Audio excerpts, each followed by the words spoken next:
안녕하세요 여러분, 월티입니다. 오늘은 OECD 국가 중에서 스타트업 창업률이 가장 높은 나라 상위 10개국과 한국의 창업률에 대해 알아보겠습니다. 전 세계적으로 스타트업 열풍이 불고 있는데 각 나라의 창업 환경이 어떻게 발전하고 있는지 함께 알아보시죠. 먼저 OECD 국가 중에서 스타트업 창업률이 가장 높은 나라 상위 10개국을 소개해드리겠습니다. 1. 미국은 창업 친화적인 환경과 활발한 투자 시장 덕분에 약 14%의 창업률을 기록하고 있습니다. 실리콘밸리와 같은 혁신 허브가 있어 스타트업의 성장이 매우 활발합니다. 2. 영국은 경쟁력 있는 비즈니스 환경과 높은 수준의 인적 자본 투자를 통해 약 10%의 창업률을 자랑합니다. 런던은 유럽의 주요 스타트업 허브로 자리 잡고 있습니다. 3. 캐나다는 창업 인프라와 기술 인력이 뛰어나며 약 9%의 창업률을 보입니다. 토론토와 밴쿠버가 주요 스타트업 중심지로 성장하고 있습니다. 4. 이스라엘은 강력한 기술 기반과 높은 수준의 연구개발 R&D 덕분에 약 12%의 창업률을 기록하고 있습니다. 텔아비브는 세계적인 스타트업 허브로 유명합니다. 5. 독일은 튼튼한 제조업 기반과 기술 인프라를 바탕으로 약 8%의 창업률을 자랑합니다. 베를린은 창업가들이 선호하는 도시입니다.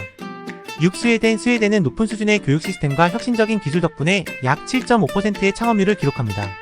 스톡홀름은 유럽의 주요 스타트업 허브 중 하나입니다. 7. 덴마크는 창의적이고 혁신적인 비즈니스 환경을 제공하며 약 7%의 창업률을 보입니다. 코펜하겐이 그 중심에 있습니다. 8.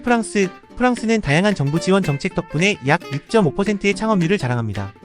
파리는 유럽의 창업 중심지로 성장하고 있습니다. 9. 스위스는 높은 수준의 연구개발과 글로벌 경쟁력 덕분에 약 6%의 창업률을 기록하고 있습니다. 7위는 주요 스타트업 허브입니다. 10. 네덜란드는 개방적이고 혁신적인 비즈니스 환경을 제공하며 약 6%의 창업률을 보입니다. 암스테르담은 중요한 스타트업 허브로 자리 잡고 있습니다. 이제 한국의 창업률과 순위를 알아보겠습니다. 한국의 창업률은 약 6%로 OECD 국가 중에서 중간 정도의 순위를 기록하고 있습니다. 2024년 세계 창업 생태계 순위에서 20위를 차지하며 동아시아 지역에서는 두 번째로 높은 순위입니다. 특히 서울은 한국 내에서 가장 중요한 스타트업 허브로 자리 잡고 있습니다. 글로벌 생태계 지수에서 3위 상승하여 큰 발전을 이루었죠. 이는 서울이 한국 스타트업의 중심지로서 중요한 역할을 하고 있음을 보여줍니다. 한국 정부는 지속적으로 창업 친화적인 환경을 만들기 위해 노력하고 있으며 다양한 지원 정책과 인프라가 구축되어 있습니다. 하지만 다른 상위 OECD 국가들과 비교했을 때 상대적으로 낮은 창업률을 보이고 있어 더 많은 정책적 지원과 생태계 강화를 통해 창업률을 더욱 높일 필요가 있습니다. 창업을 하지 않고 회사를 다니는 것만으로는 평생 부자가 되기 어려운 이유가 있는데요. 1. 수입의 한계. 회사에 취직하면 월급이나 연봉이 고정되어 있으며 승진이나 성과급이 있더라도 급격한 소득 증가를 기대하기 어렵습니다. 특히 상위 몇 %의 직급에 오르지 않는 한 소득의 한계가 명확합니다. 2. 시간의 한계. 회사에서 일하는 시간은 정해져 있으며 이를 통해 벌 수 있는 돈도 한정되어 있습니다. 반면 자영업이나 투자 등은 시간에 구애받지 않고 소득을 창출할 수 있는 기회가 더 많습니다. 3. 재정적 독립의 부족. 회사에 소속되어 있으면 급여에 의존하게 됩니다. 이는 재정적 독립을 이루기 어렵게 만듭니다.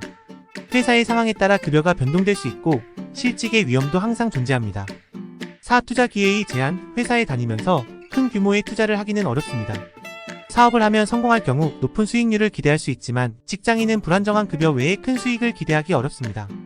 5. 비즈니스와 자산 증식의 기회. 자기 사업을 하면 자산 증식의 기회가 더 많습니다.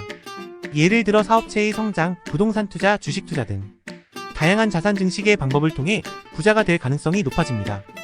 물론 회사에 다니면서도 재정적인 계획을 잘 세우고 저축과 투자를 통해 부자가 되는 사람들도 있습니다. 하지만 일반적으로 큰 부를 이루기 위해서는 자기 사업이나 투자와 같은 적극적인 재정관리와 기회 포착이 필요합니다. 오늘은 이렇게 OECD 국가들의 스타트업 창업률과 한국의 창업 환경에 대해 알아봤습니다. 한국의 스타트업 생태계가 앞으로 더욱 발전하기를 기대하며 여러분의 창업 여정에도 많은 도움이 되셨길 바랍니다. 좋아요와 구독, 알림 설정 잊지 마시고요. 다음 영상에서 또 만나요.